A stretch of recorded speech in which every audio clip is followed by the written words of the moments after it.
हमारे exercise 4B का question number 3 आज करने वाले हैं हम लेक्चर 11। तो इसमें क्वेश्चन 3 आप पढ़े बेटे जरा। Question 3. Asfar spent rupees 305.75 for buying 25 pens. How much did he pay for each pen? ठीक है, यानी क्या बताया है और क्या हमने फाइंड करना है। असफर ने ना 25 पेन खरीदे रुपीज 305.75 में। अच्छा, तो हमने बताना है कि एक पेन की यानी ईच पेन की कितनी प्राइस है, एक पेन की कितनी है, क्योंकि इतने में तो 25 आए। ठीक है, तो जब बेटे आपको पहले बताया हुआ है कि जब ज्यादा की बता के ज्यादा की वैल्यू की प्राइस बताएं और एक की पूछें तो हम डिवाइड करते हैं। Yes sir. ठीक है, ये असूल याद है ना। Yes sir. तो हमने क्या किया इसमें कि सबसे पहले हमने ये लिख लिया कि Azfar spent for buying 25 pence. 25 pence खरीदने के लिए उसने खर्च किए कितने, रुपीज 305.75। ये जो गिवन था। ठीक है, ये हमने इधर लिख लिया। उसके बाद हमने, क्योंकि ईच पेन का करना है, 1 पेन या ईच पेन आप लिख सकते हैं। तो सो ही पेड फॉर ईच पेन, तो एक पेन के लिए फिर वो क्या पे करेगा, तो हमने लिखा कि रुपीज 305.75 डिवाइडेड बाई 25, ये हमने लिख लिया। अब अगर ये डेसिमल वाला ना होता तो हम डायरेक्ट इसको 25 पे डिवाइड कर लेते, लेकिन चूंकि ये डेसिमल है तो इसलिए हम इसका ये तरीका करते हैं कि ये इसी को इक्वल लिख के तो इस वैल्यू को यहाँ लिख लेते हैं, ये प्राइस यहाँ लिख के, और इसका डेसिमल पॉइंट खत्म करने के लिए, क्योंकि डेसिमल पॉइंट के बाद कितने डिजिट है, 2, तो 2 0 लगाएंगे 1 के साथ, तो फिर ये डेसिमल पॉइंट खत्म हो जाएगा। तो ये आ गया हमारे पास।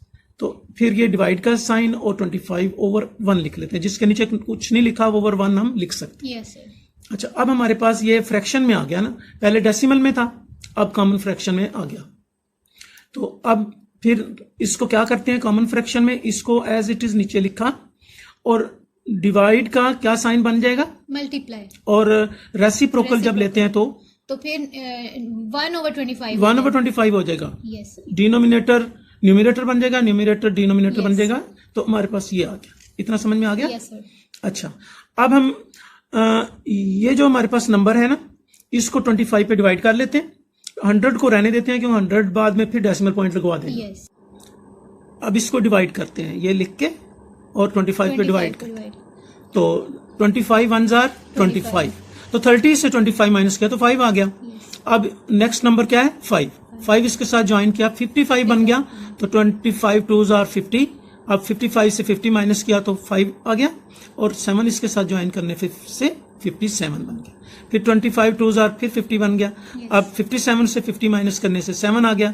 तो क्या ज्वाइन किया हमने इसके साथ 5, तो क्या बन गया हमारे पास 75, और 25 3s are 75। तो हमारे पास आया 1223, ये लिख लिया हमने 1223, और ये जो 100 था ये इसके नीचे आ गया। yes. अब ये डेसिमल पॉइंट लगवा देगा कैसे, कि ये 2 0 है ना, तो दो डिजिट छोड़ के तो 1 ने यहाँ पॉइंट लगा देंगे, नजर आ रहे हैं ना। yes, तो 12.23, yes. तो ये आ गया हमारे पास 12.23 रुपीज 12.23 हम कह सकते हैं, ये हमारे पास आ गया। yes. अब हम क्वेश्चन नंबर 4 करते हैं। क्वेश्चन 4 पढ़े। Question 4. To make 45 cookies, Sabir needs 2.5 kg of sugar. How much sugar is needed for 1 cookie? ठीक है, इसमें भी 1 कुकी का फाइंड करना है ना। yes. 45 कुकी का बता दिया उन्होंने, तो 45 कुकीज के लिए कितनी शुगर चाहिए वो हमें बताइए। 2.5 kg शुगर की जरूरत है। yes, ठीक है, और 1 के कुकी के लिए कितनी शुगर की जरूरत है, ये फाइंड करना है। ठीक हो गया। yes, sir. अच्छा, तो हमने पहला हेडिंग लिखा कि साबर needs sugar for 45 cookies, yes. यहां से ही ले लिया ना। yes, sir. साबर नीड्स शुगर फॉर 45 कुकीज। तो ये स्टेटमेंट से हम ये हेडिंग लेते हैं, ये आपने सीखना है कैसे लेते हैं। ठीक है, yes, sir. तो इजिकल टू ये 2.5 kg। अब यहाँ पर 2.5 kg था ना, हमने इसको ग्राम बनाना है। क्या बनाना है, ग्राम। केजी को ग्राम में चेंज करने के लिए 2.5 को 1000 से मल्टीप्लाई कर दिया, शो कर दिया कि 1000 से मल्टीप्लाई कर रहे हैं, फिर वो ग्राम बन जाएगी। सर क्यों किया हमने? इसलिए कि क्योंकि 45 कुकीज के लिए तो 2.5 केजी था ना, तो जब हम 1 केजी का करेंगे तो वो ऐसा फिगर आएगा जो हमें समझ में नहीं आएगा। ओके सर, ठीक है ना, तो उसको हमने ना छोटे यूनिट में चेंज कर लिया ना। ये यहाँ पर था हमारे पास केजी, हमने 1 का कुकी के लिए मटेरियल 1 कुकी के लिए तो वो थोड़ा केजी में वो समझ नहीं आया। ओके सर, तो इसलिए हमने शुरू में इसके किलोग्रामों के ग्राम बना लिए। तो हमने 2.5 मल्टीप्लाई 1000 लिख के यहाँ पहले रहने दिया, साथ जीएम लिख दिया यानी ग्राम। अगले स्टेप पर इक्वल लगाकर यहाँ डू कर दिया, और ये इसको जब 1000 से मल्टीप्लाई करते हैं तो 2005 हमने केजी को ग्राम में चेंज किया है। फिर हमने नेक्स्ट स्टेप क्या लिखना है कि ये ऐसे पढ़ेंगे ना, ये डू का मतलब साबर नीड्स शुगर फॉर 1 कुकी। तो ये फिगर जो आ गया ये लिख के डिवाइडेड बाई 45, क्योंकि ये लाना होता है। जब 1 का करते हैं तो इसके ऊपर जो फिगर होता है ना उससे डिवाइड करते हैं। इधर जो भी होता 1 का जब हम कर रहे होते हैं ना तो उसकी पहली लाइन में जो नंबर होता है वो यहाँ डिवाइड के बाद आता है। ये पता लगा? yes, अच्छा, अब हमने इसको यहाँ पर डिवीजन शो कर दी कि इसको कैसे डिवाइड करना है। अब यहाँ पर डेसिमल पॉइंट नहीं है ना, तो इसलिए हम डायरेक्ट इसको डिवाइड कर रहे हैं। पिछले क्वेश्चन में क्योंकि डेसिमल पॉइंट था इसलिए वो प्रोसेस किया था। अब हम ये बता देते हैं कैसे किया। ओके, तो अब ये हमने पहले इतना ही लिखा 2500। अब ये पॉइंट के बाद वाला बात मैं आपको समझाता हूँ ये कैसे आया, लेकिन पहले कितना लिखना है हमने 2500 और डिवाइडेड 45। अब इसको 45 को इस पर कैसे हमने डिवाइड किया, हमने 45 को 5 के साथ रफ वर्क में मल्टीप्लाई किया ना, तो हमारे पास आ गया 225। ओके, 45 को किससे मल्टीप्लाई किया? 5 से, तो हमारे पास आया 225। तो फिर हम क्योंकि 6 से करने से बड़ा हो रहा था तो 5 करने से 225 आ गया, तो 250 के नीचे हमने 225 लिख लिया और फिर माइनस किया। ये 250 से 225 माइनस किया तो 25 यहाँ हमारे पास रिमाइंडर आया। तो अब नेक्स्ट हमारे पास क्या था? ये 0, ये 0, इस 0 को हमने इसके साथ ज्वाइन किया, तो ये 0 ज्वाइन करने से 250 बन गया। ये पहले भी 250 था, ये अब दोबारा भी 250 बन गया, जिसका मतलब है दोबारा भी 5 से ही करेंगे। तो 45 को दोबारा 5 से करने से फिर यही आ गया 225। अब रफ वर्क नहीं करने के बगैर ही पता चल गया। अब फिर जब इसके में से माइनस किया 250 से 225 को, तो 25 फिर यहाँ आ गया। यहाँ पर क्या हुआ कि हमारे पास फिगर तो खत्म हो गया ना, लेकिन हमारे 25 यहाँ आ रहा है। अगर ऐसा हो, ये गौर से समझे, जब ऐसा हो तो हम अपने पास से पॉइंट लगाकर उस पॉइंट को ऊपर ले जाते हैं।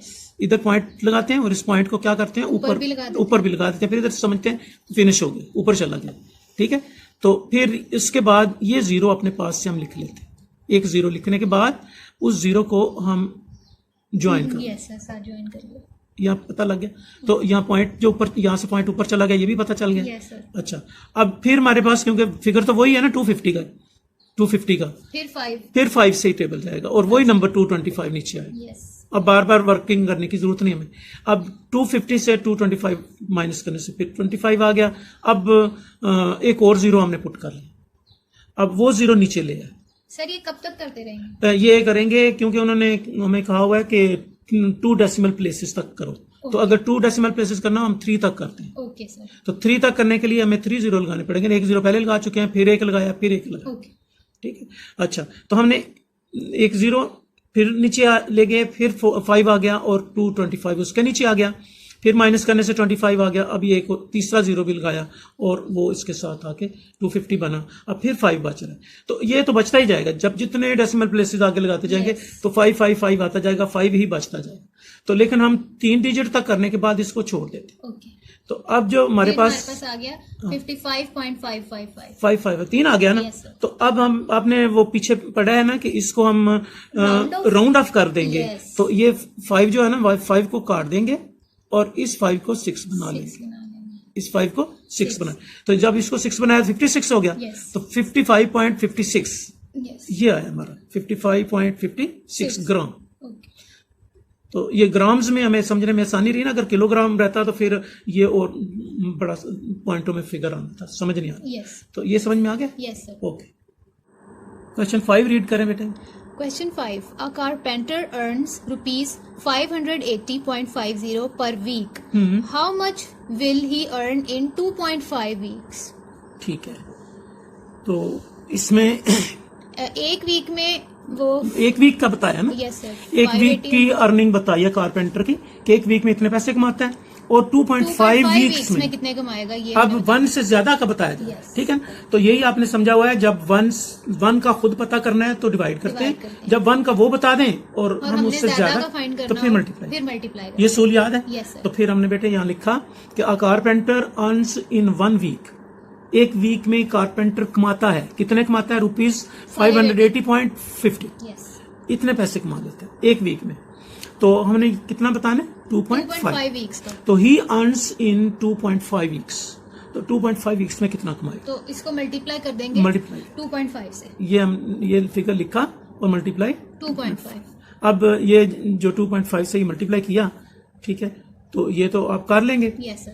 तो अब इसका आंसर जब आ जाएगा तो फिर देखना है कि इसके कितने इधर डिजिट हैं, 2 पॉइंट के बाद 5 और 0 2 डिजिट हैं और इसके 1, तो 2 और 1 3, तो ये देखें 1 2 3 छोड़ के पॉइंट मल्टीप्लीकेशन तो आपको आती है ना, तो डेसिमल का मैंने रिपीट कर दिया, तो 1451.250 ये आया हमारे पास।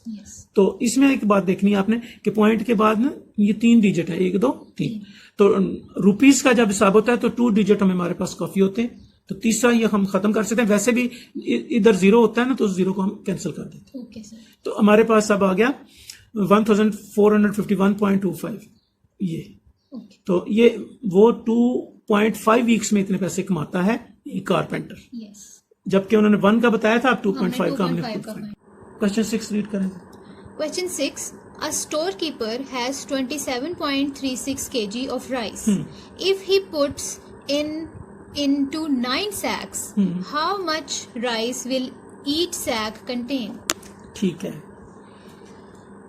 तो शॉपकीपर के पास 27.36 kg है राइस के, उसने 9 सैक्स के अंदर उसे 9 बोरियों में उसको डालना है। Yes. ठीक है, तो हमने ये बताना है कि हर एक सैक के अंदर कितने राइस हैं। हाँ, 9 बोरियों में इतने राइस डाले हैं, इतने केजी। तो एक सैक में यानी एक बोरी में कितने डाले हैं, ये हमने बताना है। तो हम इसको किस तरीके से सॉल्व करें कि हम लिखेंगे कि 9 सैक्स कंटेन राइस, 9 बोरियों में राइस आते हैं, कितने आते हैं? 27.36 केजी। और 1 सैक कंटेन्स राइस, देखा 9 का बताया और 1 का पूछा, तो डिवाइड करेंगे। तो 27.36 को 9 से डिवाइड करेंगे। अच्छा, पहले आपने ये सीखा था कि इस तरह का डेसिमल आ जाता है तो ओवर 100 करके भी हम करते हैं ना। तो ओवर 100 करके भी कर लेते हैं, वैसे इस तरह भी आसानी से हो जाता है। ये दूसरा मेथड भी देख लिया हमने, पॉइंट समेत लिख लिया और 9 से डिवाइड कर दिया। ठीक है, पॉइंट समेत ऐसे लिख लें, ऐसे भी डिवाइड हो जाता है। अब कैसे होगा? 9 3s are 27 आ गया ना। तो अब ये 3 के बाद हमने ये भी इसका पॉइंट ऊपर लिख लिया, डेसिमल पॉइंट ये आ गया। अब नीचे किसको लाए? 3 को। जब पॉइंट लगा लेते हैं तो नेक्स्ट नंबर ज्वाइन करने की या नीचे लिखने की हमें इजाजत मिल जाती है। तो 3 जब लिख लिया, अब 9 का टेबल 3 पे जाता नहीं ना। तो जब ना जाए तो क्या करते हैं? ऊपर 0 पुट करते हैं, 0 फिर नेक्स्ट, फिर हमें इजाजत मिलती है हम नेक्स्ट नंबर भी नीचे ले आए। ठीक है, नीचे नेक्स्ट नंबर। तो पहले हम ये 3 लेकर आए, फिर हम 6 को भी ले। ठीक है, तो हमारे पास 36 आ गया। तो 9 4s are 36, 0 रिमाइंडर यानी 3.04। तो ये ज्यादा इजी मेथड है ना। तो इसमें हमने इसको डिवाइड किया तो 3.04 केजी, तो पता चल गया एक बोरी में 3.04 केजी राइस डाले।